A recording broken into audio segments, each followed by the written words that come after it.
Very Yeah. good. So you'll be back in early May. Very good. Correct. Well, Doctor, we are live on social media. Hello, social media. Want to say hello to everybody on Facebook and YouTube. We are awaiting the arrival of Dr. Lieberman.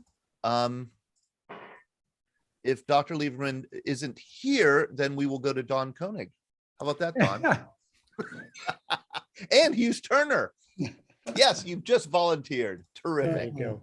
Just Semper volunteer. Gumby, Todd, whatever you need. Thank you so much. That's- All right.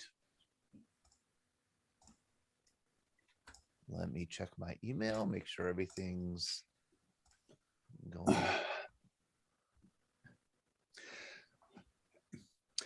Next time I'm in Chicago, I'll reach out to Ellie. Okay. Try to connect her with some other folks there. I've been pretty much planted in Michigan, because I've got a series of surgeries Oh, yes. done by the University of Michigan. So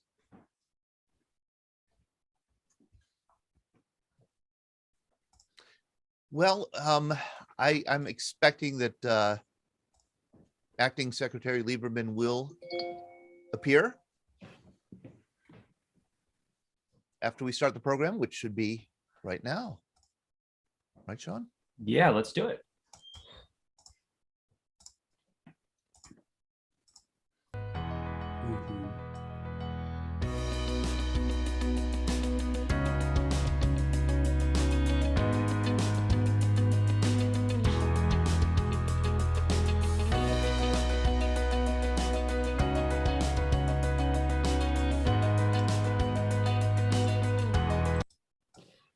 Oh, did not mean to. Yeah, don't mean to get the hard stop of music. I always like the nice fade out. Hey, welcome and happy St. Patrick's Day Eve. My name is Todd DiPastino, and this is the VBC Coffee Hour. I'm the host of the Coffee Hour. I'm the executive director of the Veterans Breakfast Club. And today is a special edition of VBC Coffee Hour because we have Undersecretary of VA Health, Dr. Stephen Lieberman, with us today. And I believe we might have him with us here. yeah, I see him. Good You morning. see him. Thank you so much. Okay, Dr. Lieberman, Secretary Lieberman, Acting Secretary Lieberman, can I ask you what the protocol is, Dr. Lieberman, for calling you? You can call me Steve, is fine. See, I knew he'd say Make it that. easier. I want to, but what is the protocol? Is an acting secretary called a Secretary Lieberman, or is it Acting Secretary Lieberman?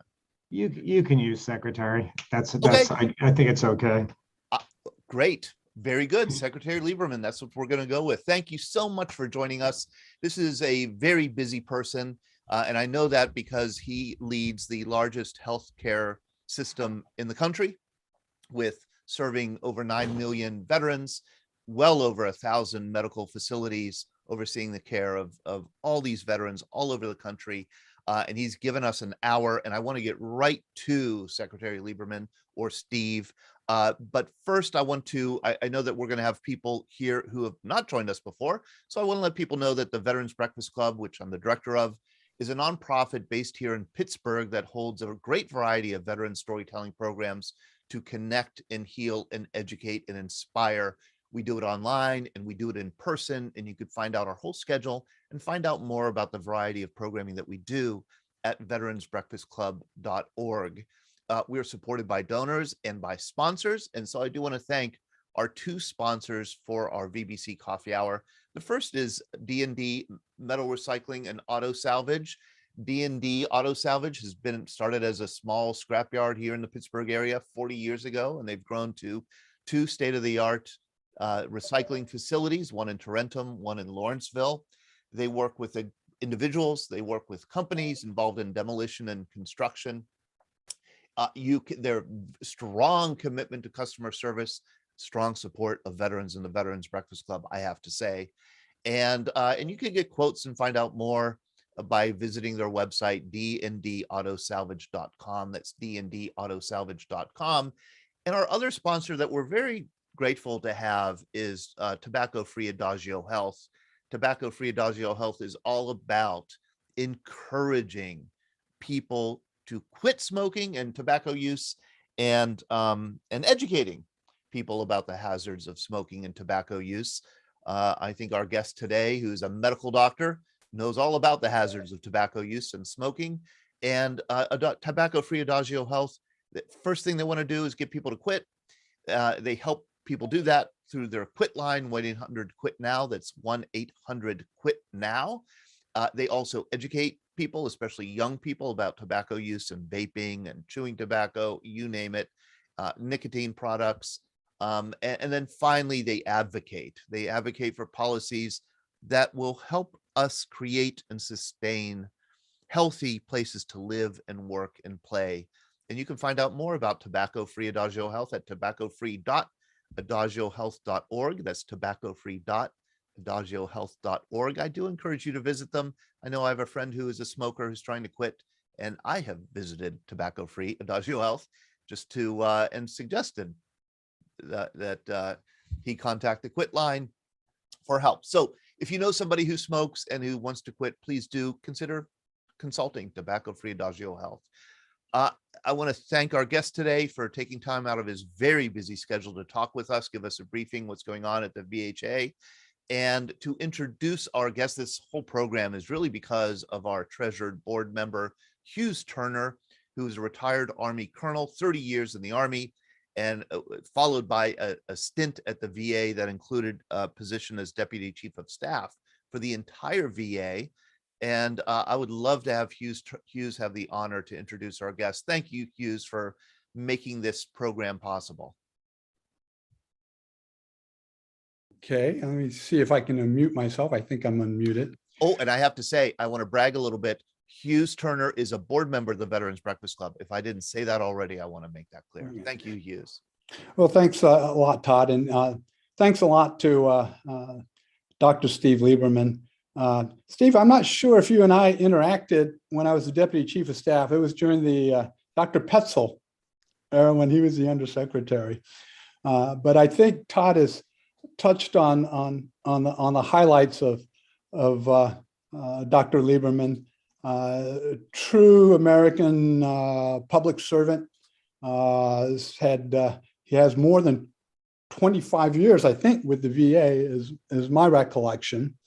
He oversees the largest integrated health system in the United States, has a budget, responsibility of a budget of over $87 billion. I think there's close to between 9 and 10 million veterans that are under VHA care.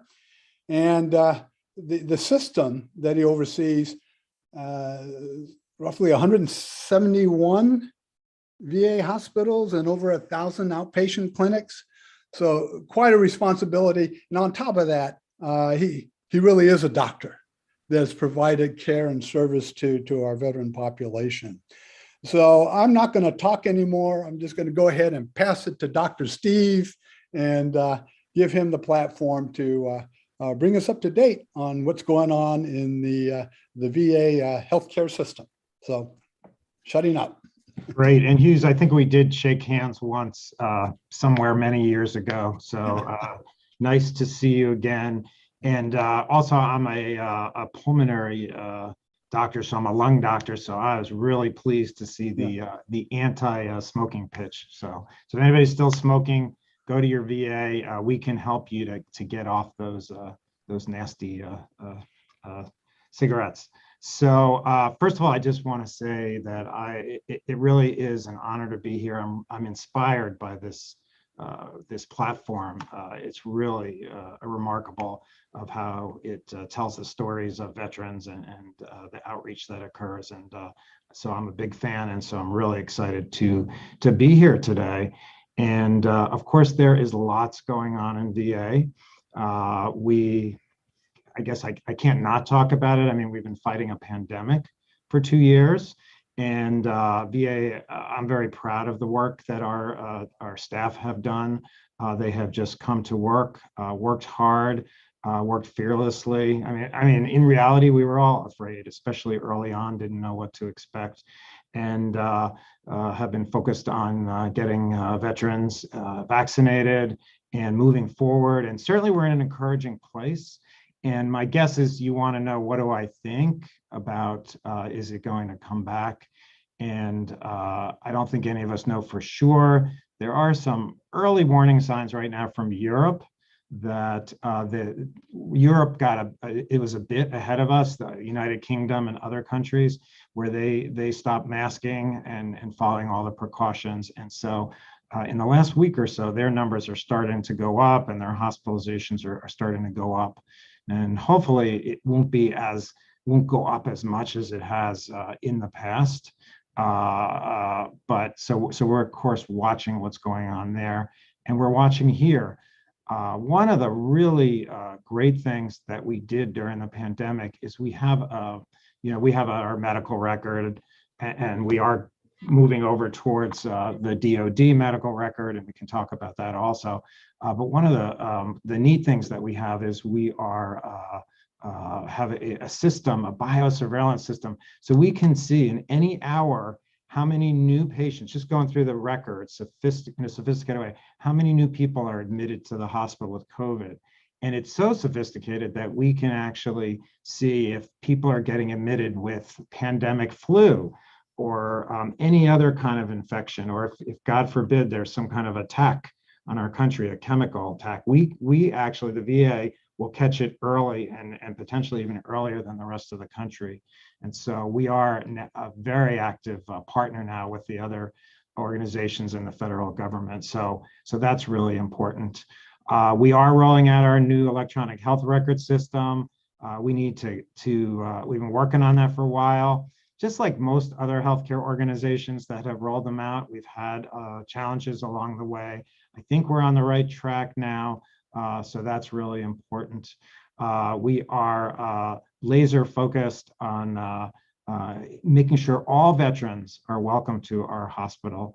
Women veterans are the largest growing population of VA, and we've heard from them, and we've heard from other veterans because of the way I look, because of my background, my sexual orientation, that I don't feel welcome when I come to the VA, that I receive unwanted remarks and looks. And so in response to those comments, a couple of years ago, I formed an anti-harassment office.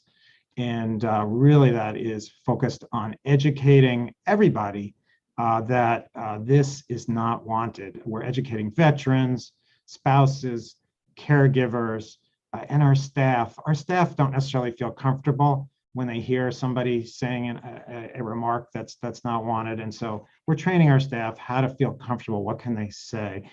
Because it's really important that all veterans feel welcome, no matter what their background is.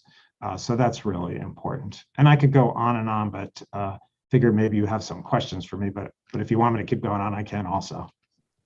That is kind and brave of you, Secretary Lieberman, to open it up to questions. Let's do that. If somebody does have a question, oh, here we go. Brad Washaball, Colonel, how are you? Another VBC board member. Thank you, Brad. Yes, good morning, everybody. Good morning, Secretary, and thank you for taking time out of your busy schedule to be with us. I've done some reading lately where the VA is closing hospitals around the country and restructuring and trying to adjust to the changing demographics of the veterans. Can you talk about that and maybe address any concerns when somebody just reads the headlines, VA closing hospitals? So this is called the Asset Infrastructure Review, also known as AIR, easier to remember by AIR than what it stands for. And this was mandated that VA do this review back in 2018 as part of the huge Mission Act, which most people remember because it increased eligibility for care in the community. And so that's where that started from. And so we have been doing what I would describe as really an earnest review of what it is veterans need going into the future. And so we did a lot of review of demographics. Where do veterans actually live now? And what we find is veterans, like everybody, they move to different parts of the country. I mean, you all know that. And some veterans no longer, or not some, large populations of veterans no longer live near certain VAs, and the number of patients getting admitted to those hospitals on an average basis is sometimes 1, 2, or 3 patients. And so as a part of this review, we've spoken to veterans, spoken to veteran service organizations, spoken to staff, and all we've done now, first of all, we haven't closed any hospitals. This is something, if it were to happen, is going to be down the road, as many as 5 to 10 years in the future. And so what we are looking at, though, is our infrastructure in VA. And I think probably a lot of you know that our hospitals are old on average. Our hospitals, the median, which is sort of in the middle, age of our hospital is something like 55 years old. If you look at the non-VA sector, the average age of hospitals is about 10 or 11 years old. So really big difference. And so what we've been doing, and Hughes mentioned I was here for over 25 years. I actually just counted, and I've actually been here for 34 years. I started when I was very young, of course. But what we always do is we go one unit at a time, and we do some renovations, and it's kind of clunky, and it doesn't really work well because our hospitals just are not configured for healthcare in this day and age. And so we really do need to build new hospitals, not necessarily just renovate existing hospitals. That's just not as effective. And so that's a big part of this, is proposing new hospitals, especially where veterans live. We are also looking at building many, many new clinics. As a lot of you probably have heard, healthcare in general is moving more to outpatient. That's the good news. You don't need to be admitted to the hospital like we used to. You know, when I was in medical school, people would get admitted to the hospital for 1 or 2 weeks for hernia surgery in their groin. And now you just kind of get it done as an outpatient. You come in, you go home the same day, and you're fine. And I look back, why did we ever have to admit? So that's really part of where this is going also, that it's really the future of healthcare is less and less will be inpatient. So our recommendations have increased access to primary care for over 100,000 veterans will be closer to primary care, over 200,000 for mental health care, and over 350,000 for specialty care. And so we're building new clinics as a part of this proposal. So this is not like the BRAC that DOD did, where all that was about was closures. Closures is really a small part of this. So and I know I'm talking a while, but I just want to make sure you understand the process.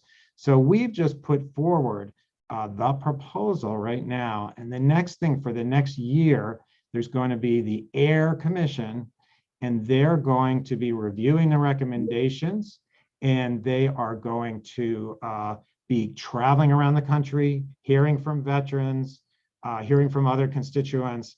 What do the veterans think about this proposal? And so that's next on the docket. And then after a year, literally a year from now, next March, they will make recommendations on what do they think is the best way forward. Then that recommendation goes to the president, and the president gets to vote either thumbs up or thumbs down on all the recommendations. The way the law was written, the president can't say, okay, I'll take this 50%, but not this 50%. So then, depending on what the president votes, it then has to go to Congress as the final step. And Congress has to, and so remember, we didn't make up this process. This was Congress.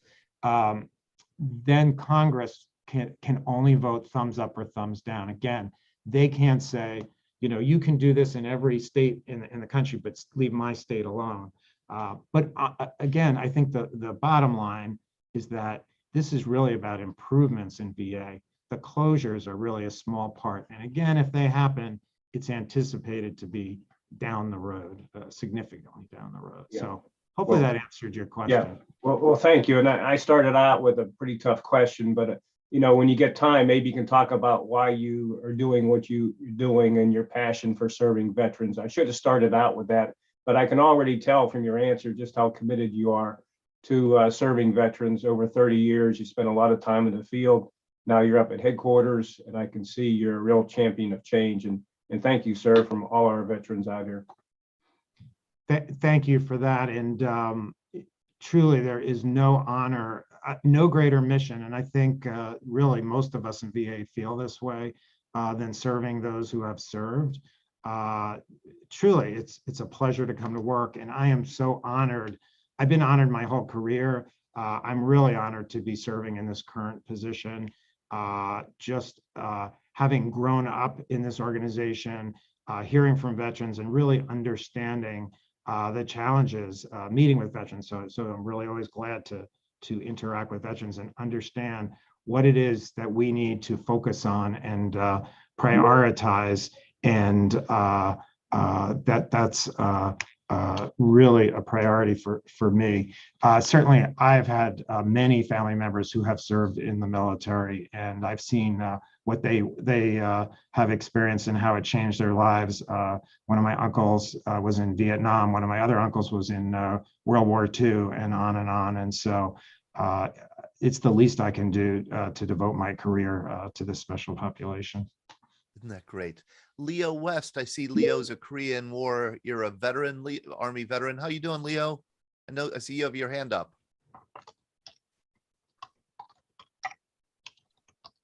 Why don't you unmute yourself?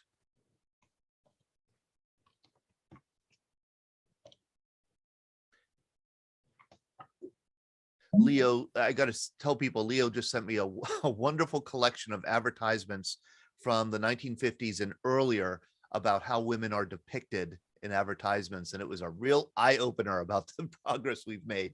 You've talked about women and serving in the armed forces. I think we're up to 19-20% of the armed forces is now female. You know, back 50 years ago, it was about 2%. Leo West, how are you? Fine. Just have a question. Well, it's pretty involved, but and thank you, Mr. Secretary.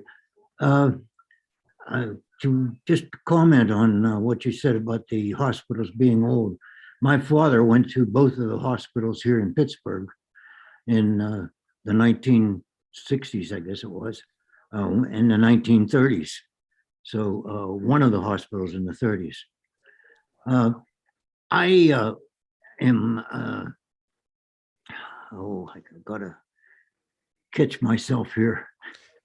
And I'll let people know, Leo's father was a World War I veteran of the 28th Infantry Division, wounded badly in the Muzargan. I am beyond the income level for eligibility. At least that's what I was told in a letter I received last week. I first got involved with the Vets Hospital after after my primary care physician retired, and I was told by my brother-in-law that I was eligible. I never thought I was eligible for VA care. So I went in whenever the vaccines were starting, and I got my vaccines, and I asked if I could get primary care in the hospital, and they said yes. So that set me up, and I've been under primary care at the Vets Hospital in Pittsburgh for approximately a year now. And I just got a letter last week that said I was over the eligibility of income. My gross income is over $40,000. It's only $200 over that, but that's what it is. And part of that is not really income because I never see it. It goes into an IRA. And so it's just the 1099s that go into the IRA. I also had a lot of expenses for the year 2020, and they said if I could get enough medical expenses that I could still qualify. And I sent that in, and it wasn't enough. So what I'm wondering is, am I eligible for medication from the VA.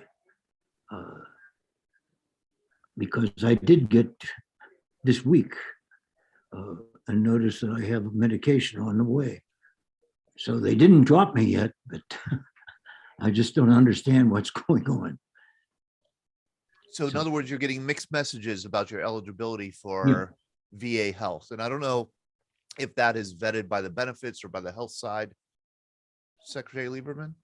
So I'm sorry that you've been having this experience where you were first told you were eligible and then soon thereafter we're told that you were not eligible. That does come under the benefits side of the house. So Mr. West, if you can, I don't know how we can get me the information, but just even your phone number, I can speak to somebody over on the benefits side and we can see if they can work with you. In response to your last question, either you are eligible or you're not. And so if you are eligible, that would include prescriptions. If you're not eligible, that would you also would not be eligible for prescriptions. So, but we every individual is different. So we will look on that. We'll look into that for you, or have somebody look into that for you. Okay, thank you. Thank you, Leo. And thank you, Dr. Lieberman. Do we have other questions or comments, or anybody else want to jump in and be part of this conversation?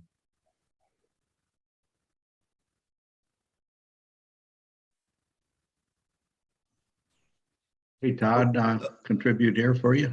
Hey, thank you, Ron Sachin.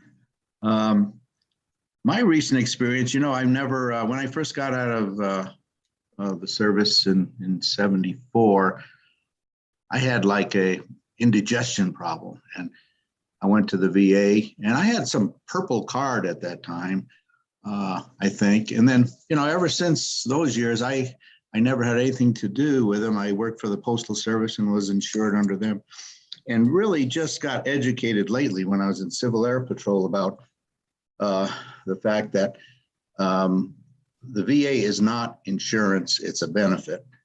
And that was kind of a big misconception and very common, I think.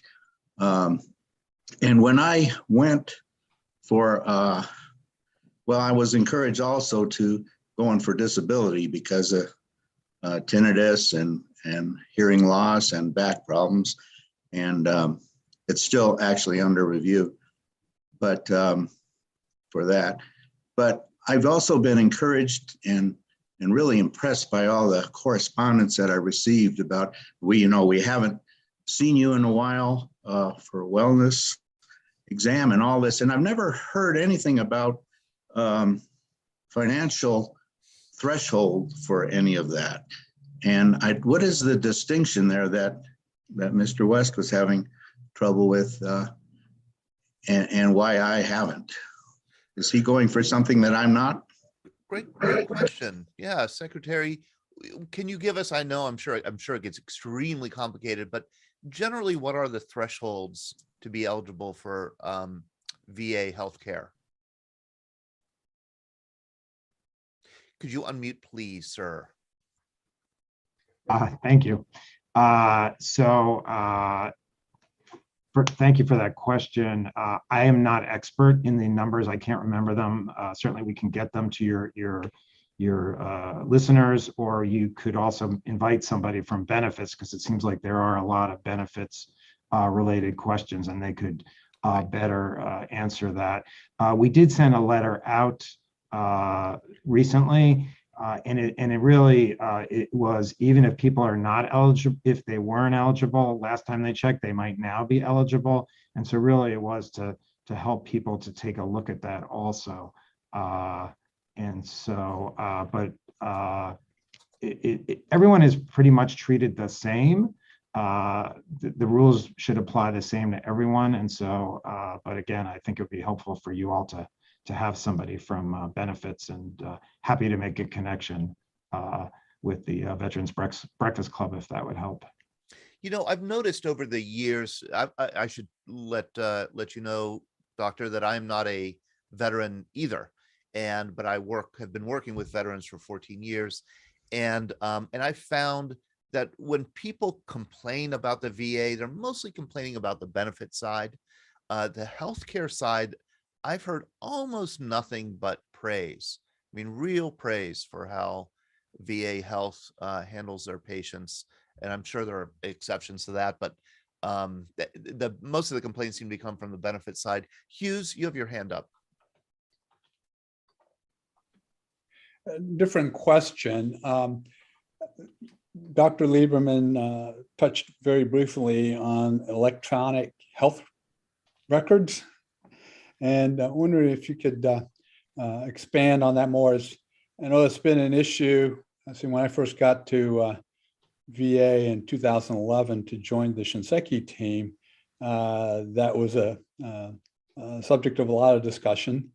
And I know there's been a lot of back and forth between DOD and VA regarding health records and how to track all that stuff. Can you talk a little more about that?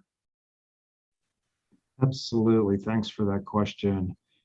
So yeah, there was a lot of discussion during the 2010 to 2000 till a decision was made. But in general, the feeling was that it was the right thing to do to have one electronic health record that DoD uses and VA uses, just so your entire record would be there, and we wouldn't have to go searching for records from when you were in the military. And this includes your exposure history when you served.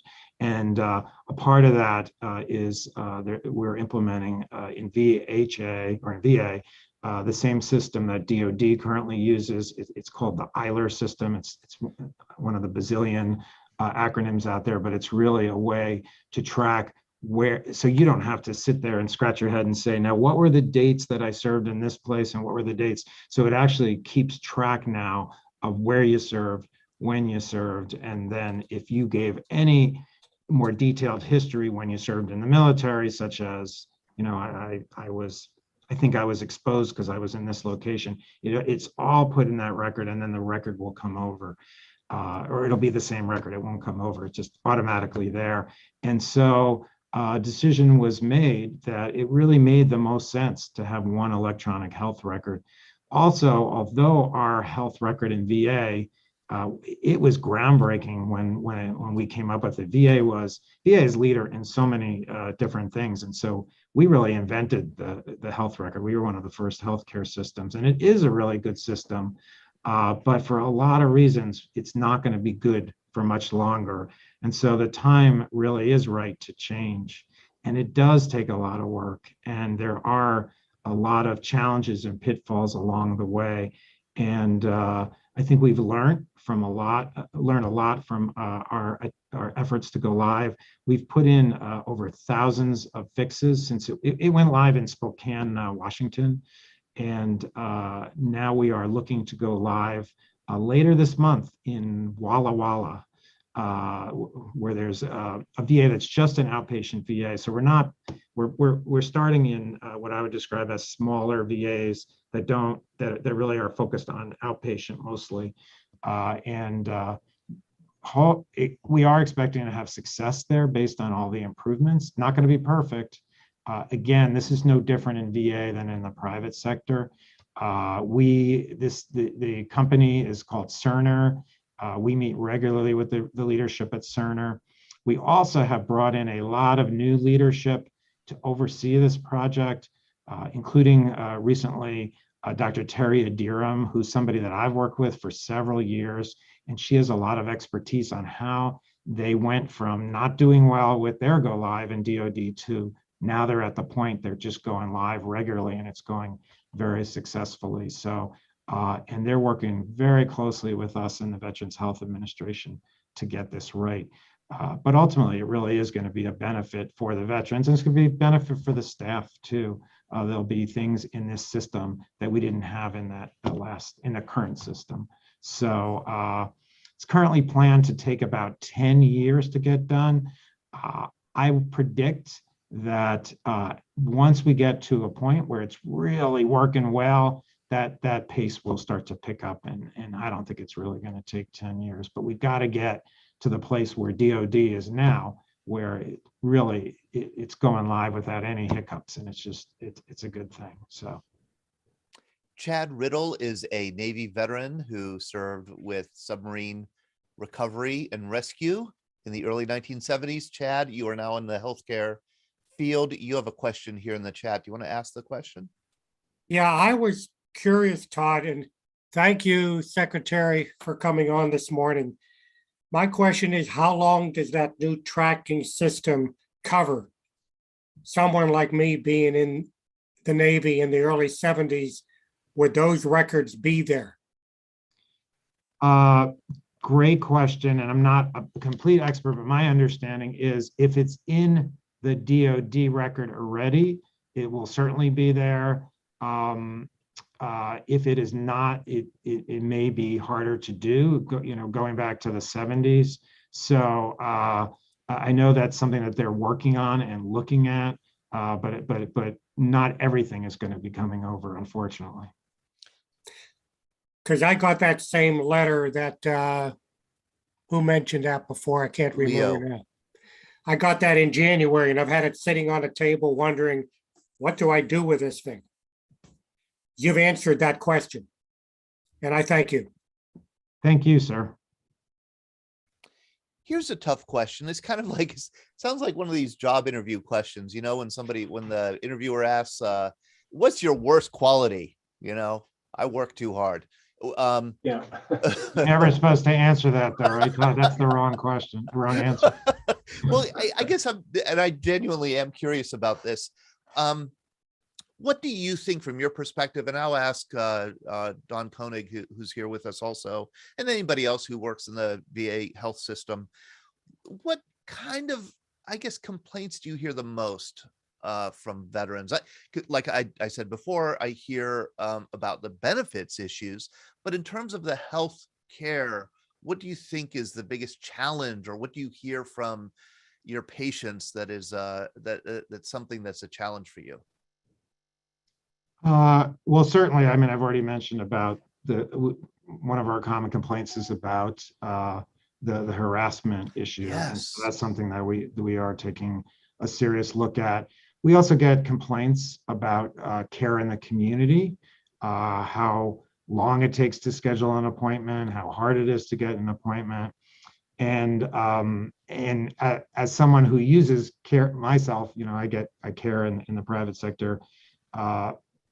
VA has always been criticized for having too long a wait time, but if you actually look at the non-VA sector, the wait times are frequently longer there. Mm-hmm. And just like VA, the private sector has really struggled during the pandemic, but they were even struggling before the pandemic.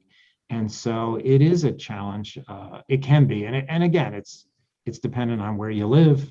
And how hard it is to get an appointment, but that's another one so we did have rolled out our updated. We've always sent people to the community. I think people don't realize that since the beginning of time, VA has always, when it couldn't care for a veteran, would send to the community. But we've continued to focus on it and make improvements. And now with the Mission Act that went into effect in 2019. We are sending more and more people to the community, and we are working hard. Can I interrupt you and ask you what that means? So more and more veterans are eligible if they choose. They're not required to go. So it's giving veterans more choice, and this was based on feedback from veterans years ago that they wanted to have more choice.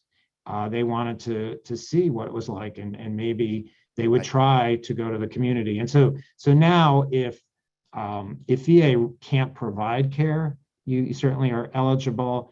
If the wait time for an appointment is too long, so for primary care and mental health, if the wait time is over 20 days from when that appointment is needed, then you're eligible to go out. Over 28 days for a specialty care appointment, you're eligible to go out. But the thing to remember is the wait time may actually be longer in the community. And certainly the VA has all your records. The VA understands veterans better than the community. But so we, of course, would prefer you to choose to stay with VA, but you have every right to choose to go out. And I hear from a number of veterans they kind of want to go out once to kind of kick the tires to see what's it like, what's the experience like. So they're going to choose for, I don't know, whatever kind of care and see how it is. And and then certainly one of the benefits is if there's some really specialized care that you require, some kind of surgery that your VA doesn't regularly perform, you have some kind of rare disease where there's a great specialist at the university hospital, the Mission Act has now made it easier than ever for you to go out, again, if that's what you want to do. Certainly, if you're not sure what the right thing to do is, you should be talking to your healthcare team. We've also set up in the last year or so teams at every VA across the hospital. It's not still fully implemented, but it's well along its way, where, because I know sometimes it's hard to understand, am I eligible? What am I eligible for? How does it work? So we're going to have an individual, a nurse, work with you from this team to give you advice. Okay, you're getting referred to the VA in Pittsburgh, and you're getting referred to a cardiologist. Am I eligible to go out to the community? By community, again, means non-VA. Am I eligible? Am I eligible? Am not? Is there options for me to do a telehealth appointment instead? So they're going to talk you through it and also really help to speed up that process, because that process currently is a bit clunky. And so a lot of steps that maybe aren't needed. And so we're really working to try to speed up that process also. That's a part of this. So, Director of Programming, Sean Hall, you have your hand up. Yes, we have Stuart Cohen from the Facebook side submitted a question. Can Dr. Lieberman comment on the benefits of telehealth during the pandemic and reaching veterans outside hospitals and clinics? Will we see this protocol continue in the future? So VA was already a leader in the telehealth movement. And I know telehealth is not for everybody. Certainly I hear that from veterans, but it also is really beneficial. If you have say a mental health appointment and you really don't want to go to the VA for that appointment, you can have that appointment now from the comfort of your home or where you work in your office. You can go to your car if you want to, depending on where you are, pull over to the side of the road. You can have that appointment now on your smartphone, on your computer, on your iPad, whatever you have. So this has been a really great advancement in healthcare. And we were well on our way before the pandemic, but once we saw the pandemic coming, we didn't wait for the pandemic to arrive. As soon as we heard about the cases in Wuhan, we all knew this wasn't going to just hang out in China. It's just not the way these things work. And so we were preparing in many different ways. So one of them was the telehealth movement. And we knew that it was problematic in so many ways. We didn't have enough, we weren't wired well enough, even at our VA facilities. I learned early on in the pandemic that my home is probably better wired, where I don't spend that much money on my Wi-Fi than many of our VA clinics across the country. So we had to quickly work with our colleagues in information technology to wire up across the country. We also focused on veterans who are not wired at home. And so we passed out about 60,000 tablets to veterans that don't have smartphones or computers. We instituted what's called a digital divide consult, which is if I'm a veteran and I don't have anything at home and I want to get in on this, how can I get in on this movement and maybe have some of my appointments so I don't have to drive into the VA? Yeah. And so we work with veterans. They meet with a social worker who helps them to see what's available to them in their community. They may be able to get them a significant discount. They may be able to help them to get one of those iPads that I was describing, the tablets, to work with them. And we used to do about 20, before the pandemic, we started at 2,500 appointments a day of telehealth. And we were kind of proud about that. That's across the whole VA. Now we are doing about 41,000 appointments a day, and that continues to grow. And I think it's here to stay. Again, many veterans like it. They like it for some appointments, not for some. Some veterans hate it. So to me, it's all about choice. We also provide appointments over the telephone as another option. So in mental health, I don't want to do the video appointment, but I wouldn't mind doing it over the phone. So we really are working on all of these things. But yeah, this is here to stay. Really is. Boy, do we have interesting people on the line here. I want to let people know that Don Koenig is here, who is the director of the Pittsburgh VA healthcare system. He's now a special advisor. He's taken some time to be a special advisor to Dr. Lieberman. We have Shelley Nolf, who I know is public and community outreach for the Pittsburgh VA. And Michelle Fisher, you are the new Ron Gianta, and you are on the VBA side. Thank you for joining us so much and introducing yourself here in the chat, Michelle. Don, I just wanted to give you an opportunity to speak and share whatever information you think our listeners would benefit from.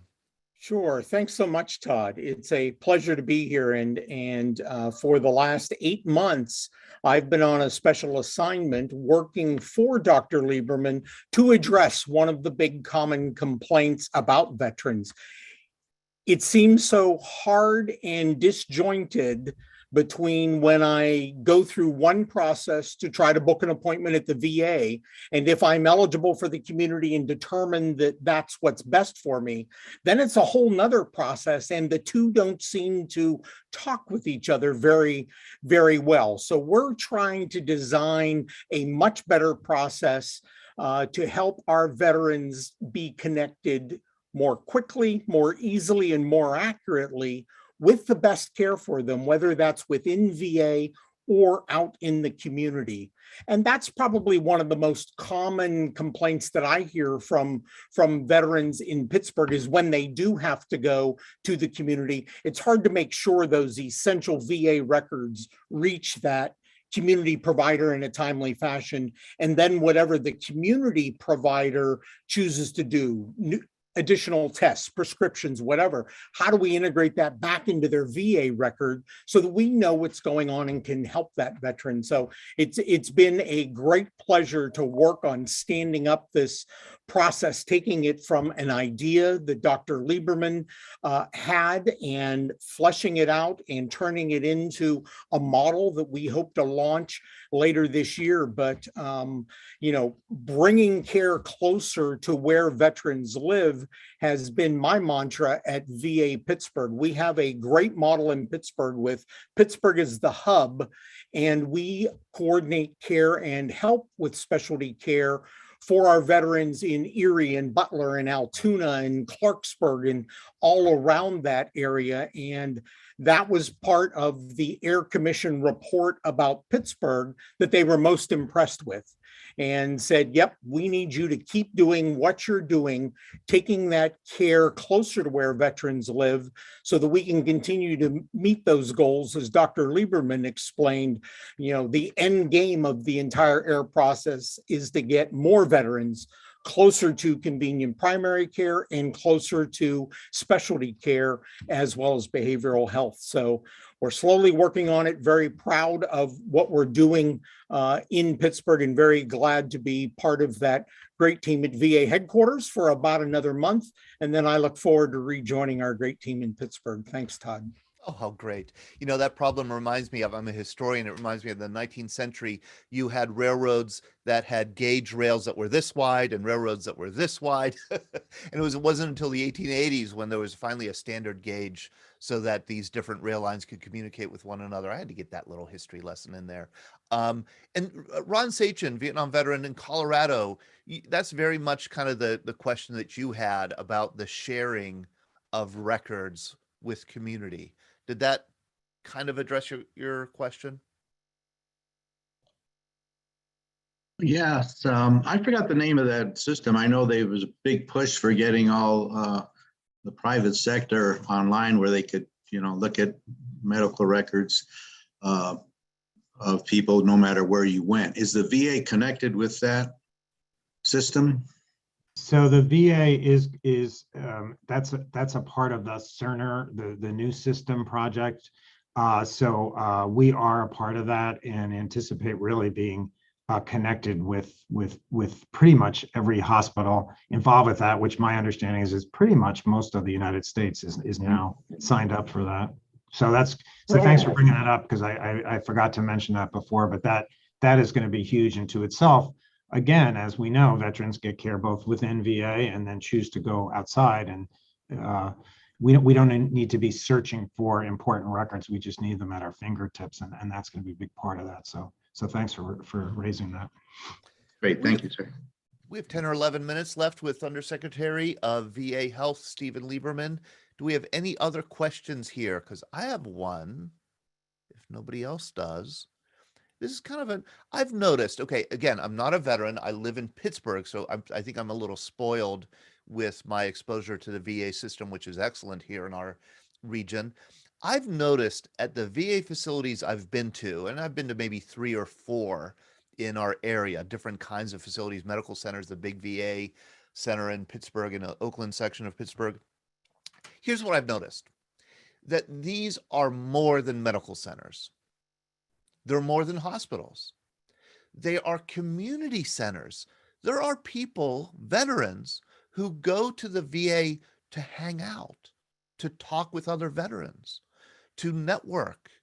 I've noticed all of these kind of ancillary activities taking place where veterans are coming together. That's one of the most wonderful things about walking into a VA facility is you feel, as a veteran, I imagine, very welcome. And how much of this is a conscious part of what you do, and how much of it is just an accident? You have a bunch of, patients who happen to be veterans and they're hanging out, and so they start talking. Really good question. I mean, I would give most of the credit to the veterans. I mean, certainly we have activities and group events and group therapies, but many veterans have done this on their own. I mean, this is where veterans are seeing other veterans and sharing their experiences, kind of like on this this radio program. It's really the same thing. The VA is a special place, and we want veterans to feel welcome there. And it is wonderful to see that going on. That is a big part of it.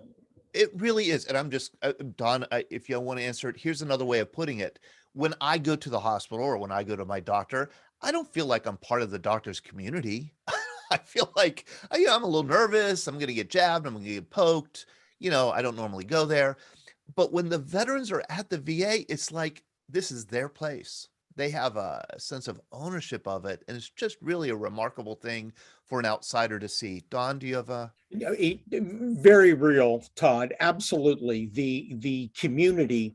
And remember, at VA Pittsburgh, almost a third of my employees are veterans themselves. So that community of shared experience and the opportunity to perhaps bump into an old friend or buddy happens all the time.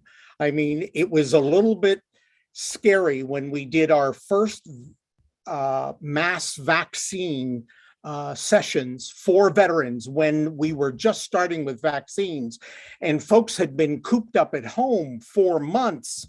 And we said, come to VA, you don't need an appointment. And then we tried to tell all these folks, but stay 6 feet apart. And oh my gosh, they hadn't seen each other in months. And so, but absolutely the sense of community is there. We can't wait to get back to a bit more normal, because at our facilities, the Heroes Hall, the designated place where veterans can just come and share, we've had to convert that into our screening and entrance area. And we look very much forward to restoring those Heroes Halls so that our veterans do have a place just to spend time with each other and down in the cafeteria, and let's have a cup of coffee. So absolutely, it is part of the ethos. Thanks. I recommend, if you're a veteran or non-veteran and have never been to a VA facility, I recommend that you take a special trip, walk in the doors, see what it's like. It really is remarkable. Amanda Smith. Amanda is with Adagio Health, and you're with us this morning, and you have a wonderful question. And I want you to ask it if you wouldn't mind unmuting yourself. Amanda may be doing something else, maybe on another phone call or unable to unmute herself for some reason, but she asked, and I wanted her to introduce herself because she's the Veteran Care Navigator for Adagio Health, and she wanted to know what's the best way to get veterans connected to the VHA and VBA if they are eligible to do so. And a lot of times veterans have a question, am I eligible? What am I eligible for? What would you recommend the best way to get a veteran connected to VHA if they're not currently connected? Sure, Todd. I think Shelley had put in the chat, Shelley Nolf, the Public Affairs Officer for VA Pittsburgh. Right. We have an eligibility team there, and the Veterans Benefit Administration has a major regional office in Pittsburgh with a number of outreach folks also. And so I think we're providing the information on how you can reach out to those folks by phone, online, in order to go through the process of understanding what you're eligible for, how you apply for that eligibility, and how to appeal a decision if you think it was incorrect.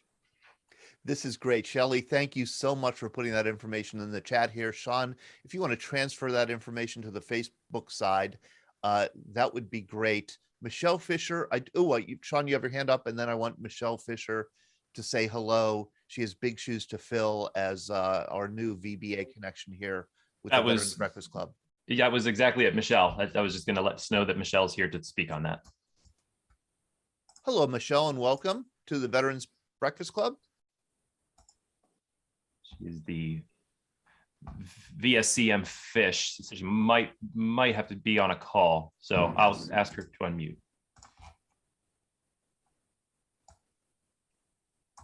Okay. Hey. Can you hear me? Yep, we can hear you. Hey, hi, my name is Michelle Fisher, and I work at the Pittsburgh Regional Office in the Public Contact Unit. I will be joining the Veterans Breakfast Club, taking over for Ron Giunta. Ron Giunta, he retired, so I will be taking over. I am not a veteran, but I only been working for the Department of Veterans Affairs for 40 years. Is that all? Yes, I also do go up to the VHA Medical Center and the hospital up in University Drive. I am a VBA rep up there, and I do go up there on the first and third Wednesday. You also can reach us down here in the Public Contact Unit. Our Public Contact Unit is open from 8 to 3, Monday through Friday. We have a live person here Monday through Thursday, and Friday is a virtual day, but you can always reach us. You can also reach us by Vera, and that could be a virtual appointment or in-person appointment. But I did want to speak on one thing that I heard Secretary Mr. Lieberman say, and this is about the VBA benefits. We deal with benefits where veterans can apply for a disability.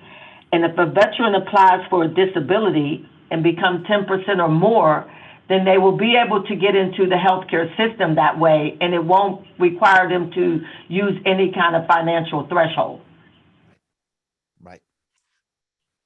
Right. So there's a disability way to get into the VA health system or the financial threshold way.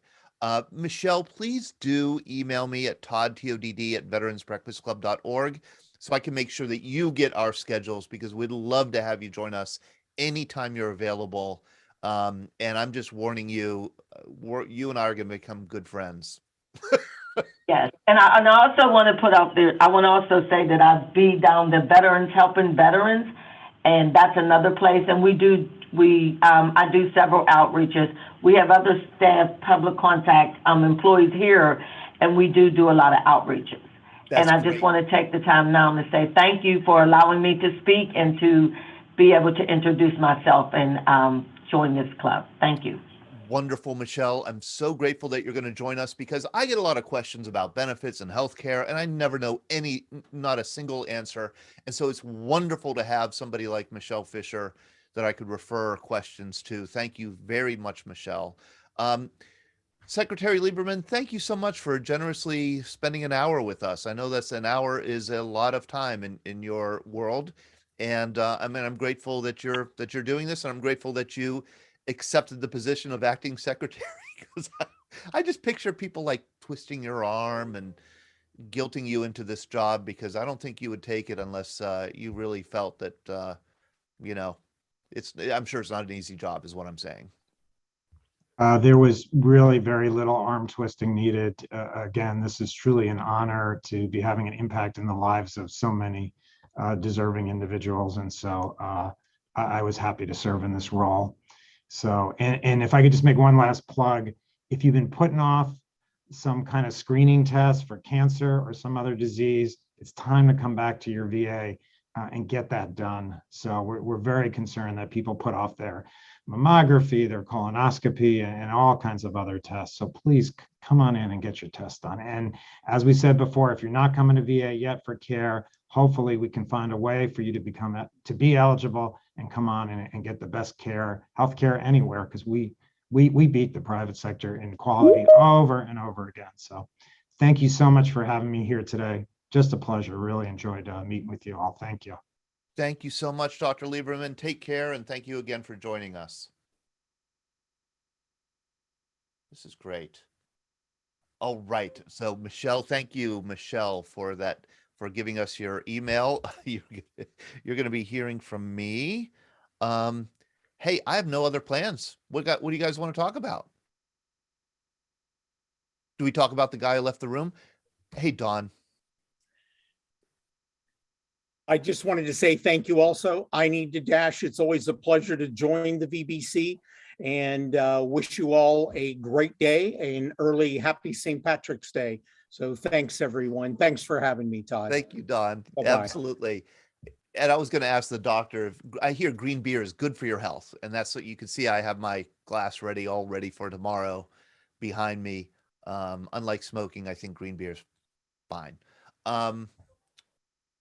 Yeah, so what do you guys want to talk about? I have some stuff to talk about, but you don't want to get me talking.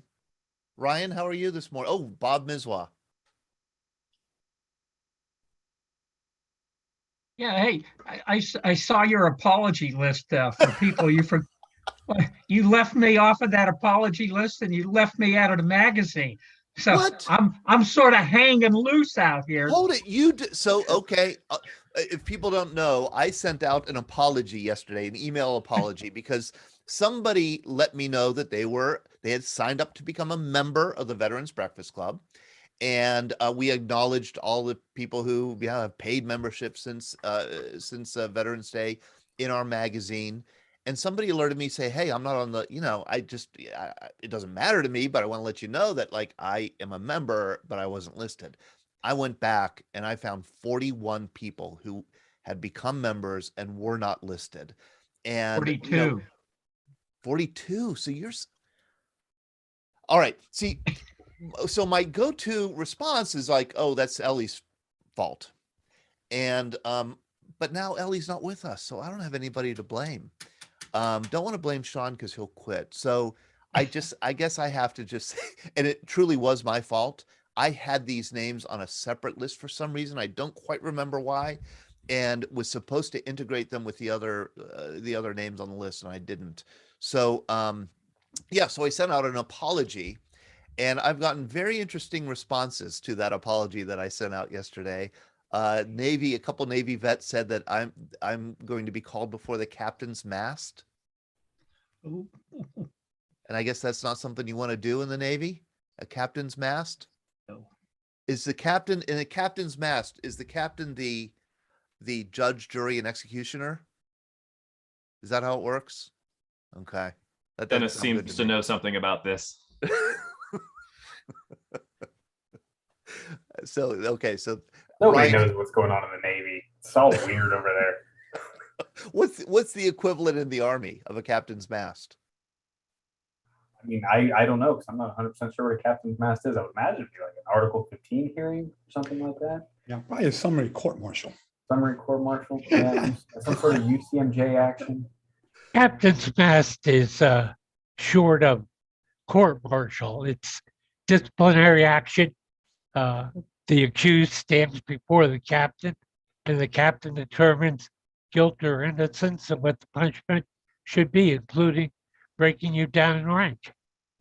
So that a captain could just do that, bust you in rank right there. That's right. Yeah.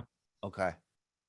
I'm not sure if it's still in a lot of use. I mean, there's been a lot of criticism to your point about judge and jury residing with one individual in a boat. In most cases, somebody's accused of something, they'll be referred to defense counsel, for guidance and legal advice before they stand before the judge and jury. Listen to the Army veteran. See, the Navy vets have reverence for the captain. From what I mean, the captain of a ship, especially a larger ship, that is like this close to God, from what I understand. They also have reverence for bread and water. Yes, that is true. I've heard that too, that the Navy brig is a far worse place to be than an Army jail. Does anybody have personal experience with that? I know Julia Parsons does, but we won't make her talk about it. All of my punishments in the Army have all been unofficial. Unofficial. So you've never, okay. Lots of push-ups. Okay. Lots of those sorts of things. Okay. Nothing that would go on your record. At least not permanent. Not permanent, not your permanent record. I do want to remind people that that our magazine has come out, and this is the magazine I'm talking about, where I left off the 42 names now. Bob Mizwa, I've written your name down. I'm going to find out who was the perpetrator of that. What's the word for it? Of that absence? I'm searching for a word. Perpetrator of that omission. Omission. Perpetrator of that omission. Larry Woods. Yeah, I think in lieu of captain's mast, I think you should just drop and give us 20. Oh my gosh, I think I'd rather have the captain's mast. I'd survive the captain's mast. This is our magazine. We've sent out about 8,000 copies to households around the country. And if you haven't received it, it's because we don't have your address. Please do let us know. If you want a copy, just send me an email and we'll send you one for free. So please do. This is a 32-page full color magazine. We try to put in as much kind of news and history and veteran stories as we can in 32 pages. I want to also remind people that on Monday night, we are having back two of the Navy veterans who served on the USS Pueblo in 1968 and were captured by the North Koreans. And we're also bringing on a third POW, a third veteran, Earl Fairs, who also was one of those 83 crew members who were captured by the North Koreans, tortured for 11 months, and then released in November 1968. Their story has been told in this wonderful book by Jack Cheever's Act of War. Jack will be joining us also to give us more of the historical context of this. And like I've said before, the reason why we're having a part 2 with the USS Pueblo veterans is because of the response that we got from veterans to this program. I think there are so many veterans who were serving then who remember this crisis, and they feel a connection to the POWs, and we're kind of sweated out their incarceration for the 11 months. Leo, how are you? Why don't you unmute there? Okay. On the magazine, the article on the Cold War, I think, is a very good explanation of some of the things that are going on in Ukraine today. So, I think it was an excellent article. And, thank you, Leo. Yeah, it's funny. It's just a coincidence that the article came out at the time of the Russian invasion of Ukraine. I really wrote the article because I argue that this is we're living in the 75th anniversary of the Cold War. Very few people will probably look at it that way, but I certainly do. I think the Cold War began in the United States with a speech by Harry Truman on March 12th, 1947, to a joint session of Congress when he requested $400 million in aid to Greece and Turkey, which were fighting communist insurgencies and a Soviet challenge in the Black Sea over the Dardanelles for the Turks.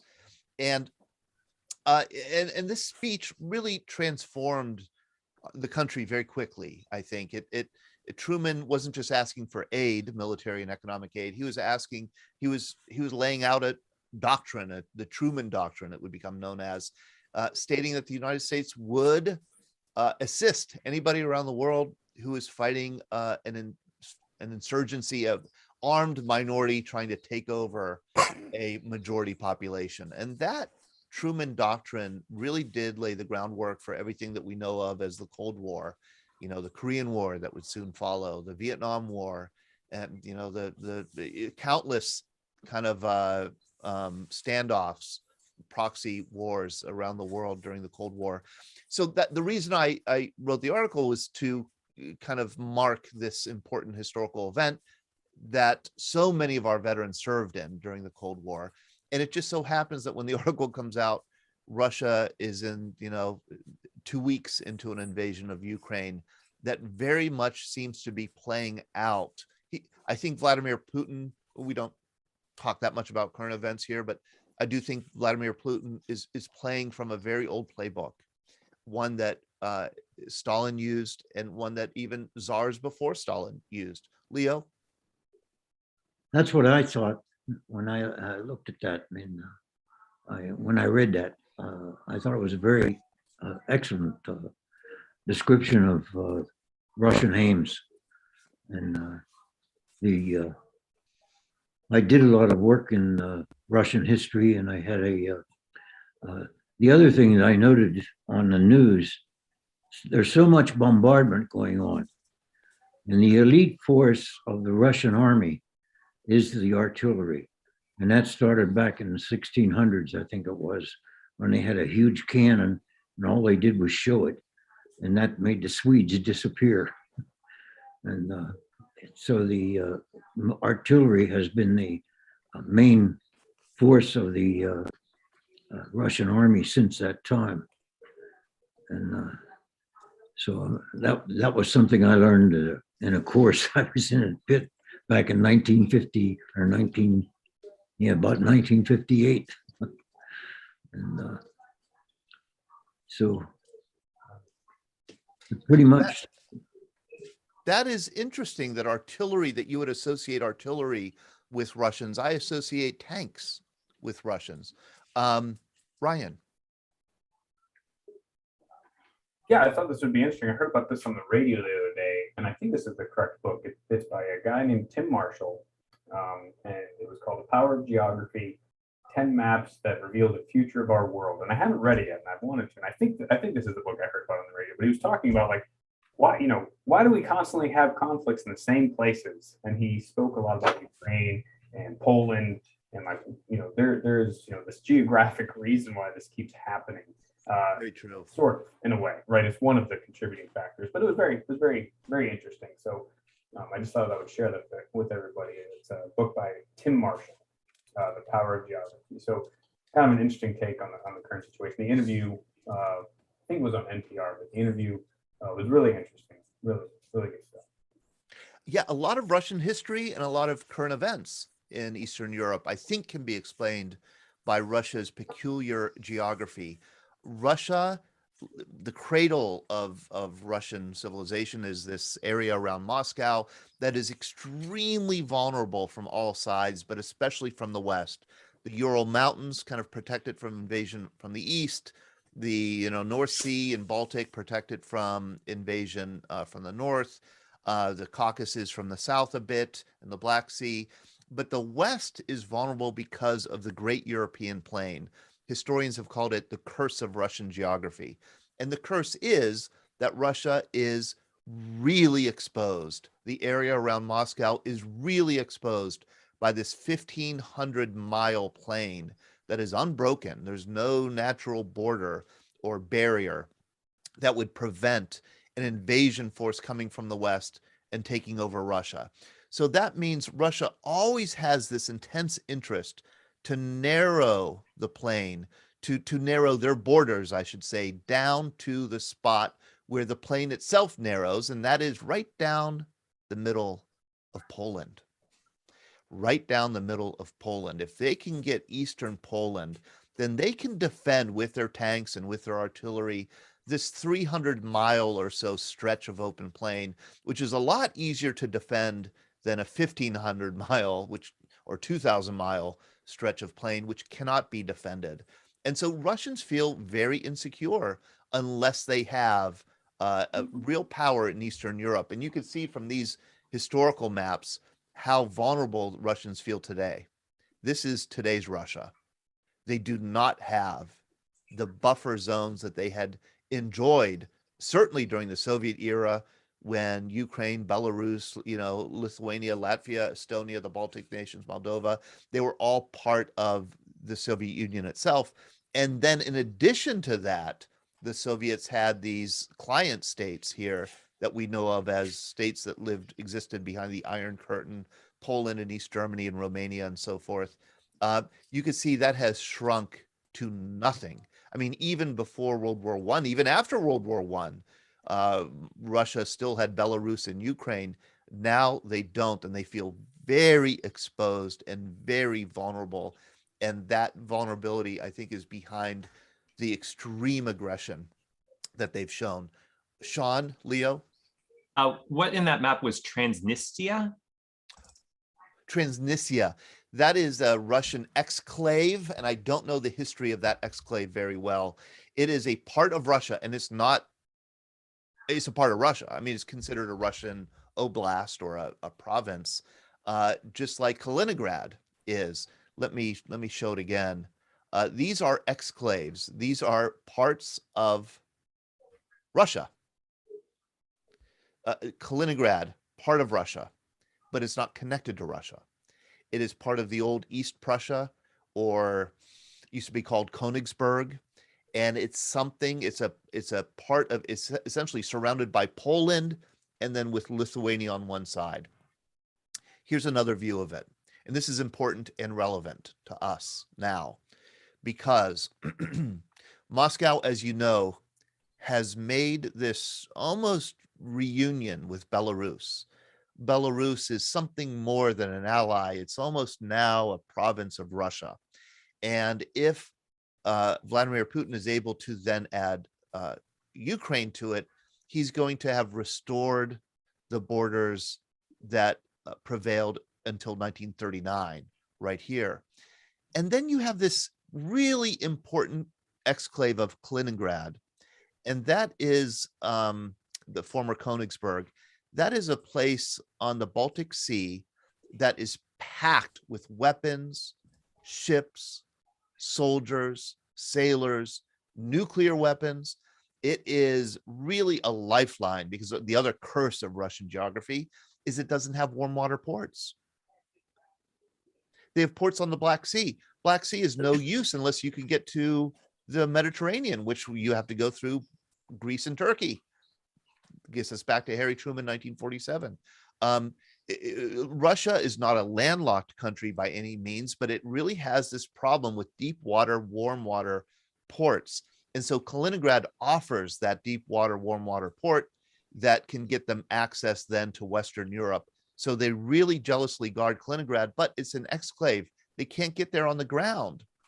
Even going through Belarus, you can't get there. You have to go down this 30-mile gap to get there. And so the theory is that the next step that Putin probably wants to take is to invade far eastern Poland to close that gap, to create a direct land route to Kaliningrad.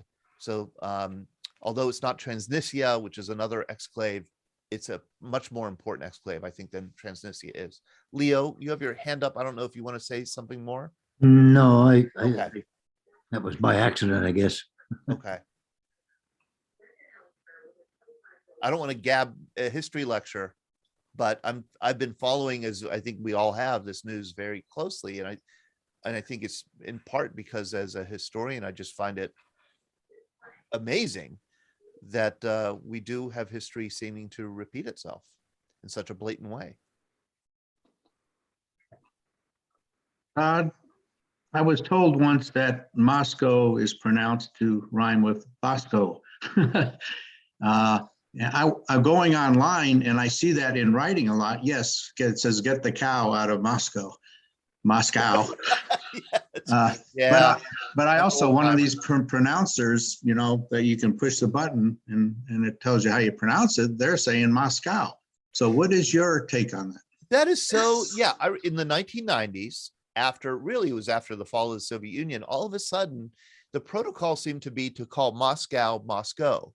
And the newscasters did it and everybody did it. And now it seems like we've gone back to Moscow. And I don't quite know why that is. And then the other change, of course, is we all grew up, except for Sean, we all grew up calling Kiev, Kiev, chicken Kiev, right?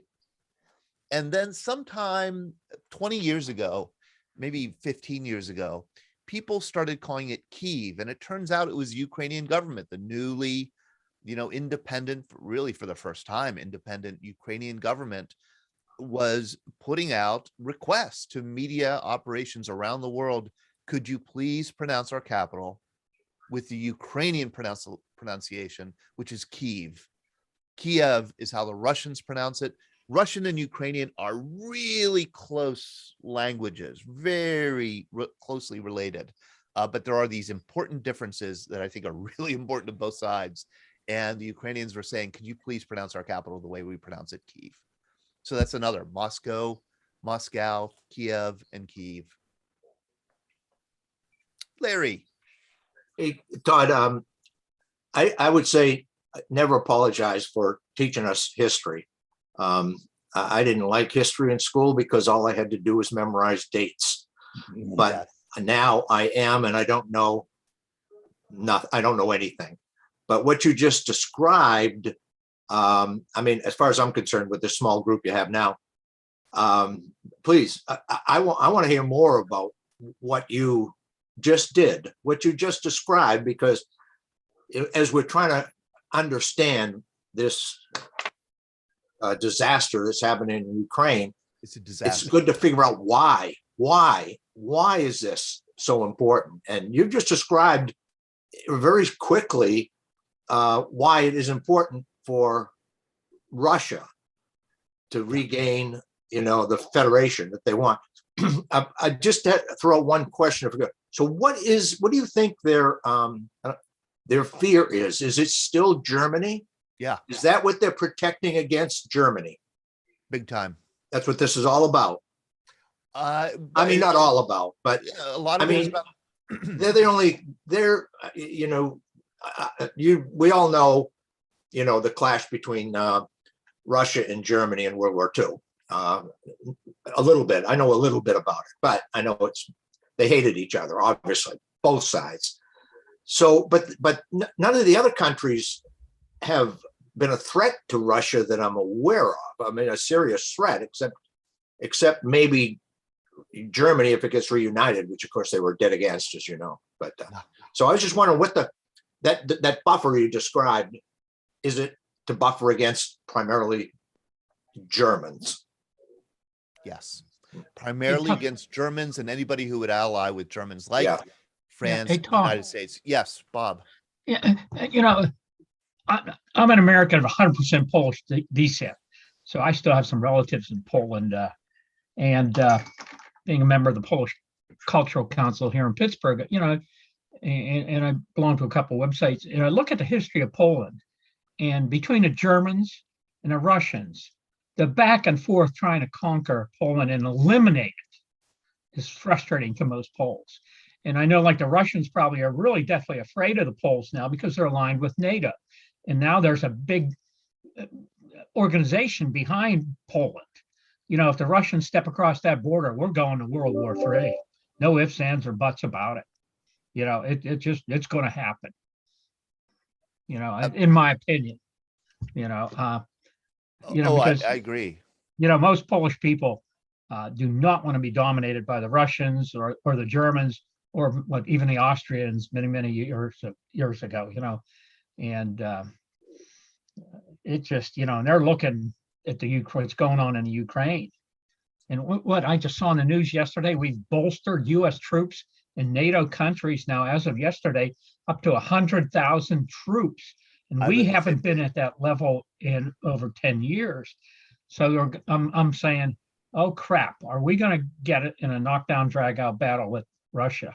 I thought the same thing, the same exact thing. I read the same thing. Yeah, Poland. Wow. Poland's geographic curse is to be locked between two great powers, Russia in the east and Germany in the west. And because of that, Poland, what we call Poland, has shifted pretty darn dramatically over time. Poland once was a great power in its own right, combined with Lithuania. But by the 19th century, it certainly was not.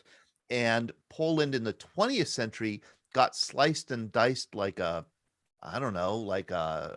steak. I mean, this thing. So here was Poland. The yellow outline you see is the Polish boundary before World War II. Hitler and Stalin, as you know, agreed to carve Poland down the middle. And I mean like right down the middle, where the Soviet Union would get Eastern Poland and Germany would get Western Poland. And then Germany reneged on the deal and invaded Poland, took over the whole thing. And then the Red Army fought its way back through Poland. And what Stalin wanted to do in taking Poland and keeping Poland was to essentially eliminate Poles. And that's not too much of an exaggeration. I mean, massacring anybody who showed any kind of Polish nationalism or Polish patriotism. That, Stalin's just perfidy against the Polish nation is just legendary. But the Allies agreed, and this is what Stalin wanted. This was agreed to at Yalta. Here was the agreement. Stalin said, we will have an independent, free Poland, no problem. I agree with the Declaration of Liberated Europe, he said. But we want that part of Poland that lies in the east. We want to use it as a buffer to prevent any kind of future invasion. So Stalin requested that these borders be redrawn. And he said, we will take this eastern part of Poland from Poland, and we will give to Poland this eastern part of Germany.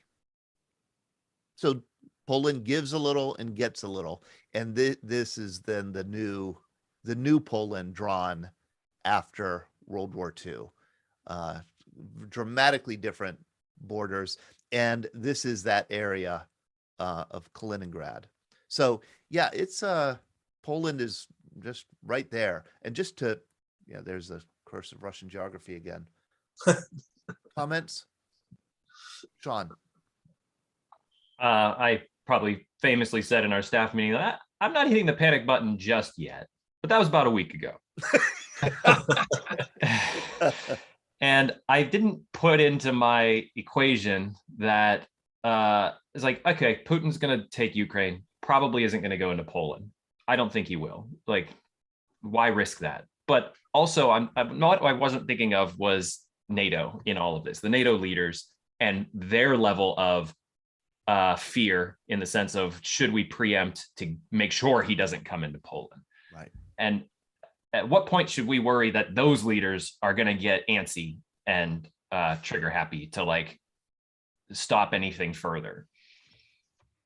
Yeah, I never thought that the Russians would invade Ukraine. And then I thought, if they did, they'll stay in the eastern part. They just want the eastern part. It would be too much to go all the way to Kyiv. Boy, did I overestimate Vladimir Putin's risk aversion and underestimate his tolerance for risk. And I also think I way overestimated his statecraft, because I think this is a huge mistake. Yeah. I think on the part of Vladimir Putin. And I mean, I think this is obviously it's a disaster for Ukraine, but I think it's a disaster for Russia that he way overplayed his hand that there was another way to do this, another way to exert control over Ukraine, but he went for it all, and I think he's lost. I think he's already lost, and certainly triggering NATO. I think we are looking at a major war if he does trigger it. I just want to share one more before we end here. One more map that I think tells a story. This map shows the growth of Russia over time, and you could see Mother Russia is really this area around Moscow, and actually includes half of Ukraine. This is the cradle of Russian civilization. Yeah. This is where 80% of the Russian population, maybe 75, I think it's closer to 80% of the Russian population still lives. So everything that Russia does and has done is really in defense of this cradle, which again is very exposed. And for the Russians to have a sense of security, they need to expand their sphere of influence. And you can see the march of the expansion of that sphere. Siberia, they already control Siberia by the 17th century. By the 20th century, they seize this area down here to the south. And then the Soviet borders really represent the greatest security that the Russian Empire really ever had. It's all about security. Russia never has good relationships with its neighbors. United States, and they have lots of neighbors, lots and lots of neighbors. They've never had good relationships. No, there's never been like a Russian equivalent of Canada to the United States. Where you have two nations that get along, they're allies, they trade across borders. That doesn't happen. Russia is always destabilizing, always undermining, always subverting. They're always in a state of semi-war.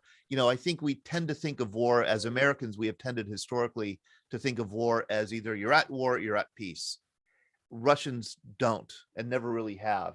They're always kind of at war. They're always in this gray zone of war. And I think it's something that increasingly the rest of the world, including the United States, is going to start doing. Larry. One just quick question. Is it Russia or is it communism? I think it's Russia. I think. People? I mean, they're... No, good question. Very good point. Very, very... No, I would say it's the Russian leaders. Yeah. There's a big gap between Russian leaders and I think the Russian people. And there always has been. Oddly, there always has been. Because isn't it kind of similar to China? Yeah. Big country. Yes. The perimeter is vulnerable. Yes. Yep. Right. Bad relations. Yep. For another day, I have a question because as many of us have sat through the Cold War and actually literally sat in an airplane with a nuke bomb on it. The threat of a nuclear war. We don't have time today, but sometime if we're just BSing, I'd like ideas on that threat. And I'll tell you how I feel right now. Myself, if Russia were to lob a nuclear weapon into Ukraine, my opinion is we don't fire one back. In other words, if he tries to accelerate, don't counter with it to make that acceleration. Now, that's another whole story, just a very cursory thought. Yeah, don't escalate. Because I sat that whole border during we studied it quite thoroughly. Yeah, we don't want to go down that road, is what you're no, saying. We don't want to go down that road. We don't want to get that started, because once it starts, I mean, we can only imagine. Yeah. But I'm just saying, if he throws a rock at us, don't throw the rock back. Just continue to be defensive and defend Ukraine. In my opinion. All right, for another day. But anyway, thanks everybody. Thanks, Todd. I love hearing your history because I just love it. This is a great conversation. It's something that we've been wanting to talk about. I know Sean is going to be bringing it up on the Scuttlebutt. Sean and Ryan both, or I think we'll be talking about it on the Scuttlebutt. We're nervous about talking about it because it's current events. We don't know where the future holds. And it also gets involved in domestic partisan politics, which we absolutely always stay away from. So this is, we hesitate to talk too much about it, but you can't avoid it. Larry. I agree with my brother Larry. While he was sitting on a plane with a nuke underneath him, I was standing on a missile site with a nuke underneath me. Yep. And as security police, and Ben Wright's brother was buried under the ground in a control center controlling the nuke that I was standing on. So that was all part of the end of the Cold War in the 60s before I went to Vietnam. And that whole threat and that whole thought of what happens in Larry's case, if he dropped that bomb, he had to get out of the way, because if that thing explodes, he's exposed. Standing on that missile, if they were going to launch, I don't know how far we would have had to have run to get out of the way just to the blast of the rocket taking off, because it blows a large concrete top on that are on cables or on a track that got blowing off in order to launch that. I have no idea if we would just been toast or not, because they never really talked to us about that. So, but there's a lot of thought and a lot of fear that it wasn't just in the 50s going to school and hiding under the desk because of a nuclear, with the big triangle signs on buildings and where you would run if something would happen, as if the hiding under a desk in case of a nuclear explosion was going to protect you. That thought now of whether or not the incursion goes beyond Ukraine and into a NATO country, as Larry says, do you respond or don't you? That's a real fear. And I think there's a lot of discussion, and your history lessons, although we joke about them, I agree with Larry. They really kind of bring into focus some things that we know, but we don't know the whole picture. And those maps put that picture into a whole lot better perspective on the who, what, and why of the incursions through the years in southern Russia, through Belarus and Ukraine and those countries. So I think a discussion on kind of the ramifications would not be out of line. I agree. Todd, Larry just wanted to emphasize that his bomb was bigger than my bomb, and it was also taller, and So Larry, the bomb itself was smaller. It was on top of the missile. It was the device that took it up. All right. Hey, thanks everyone. Well, I'm glad that we were able to end on that jocular note. Now I'll have more.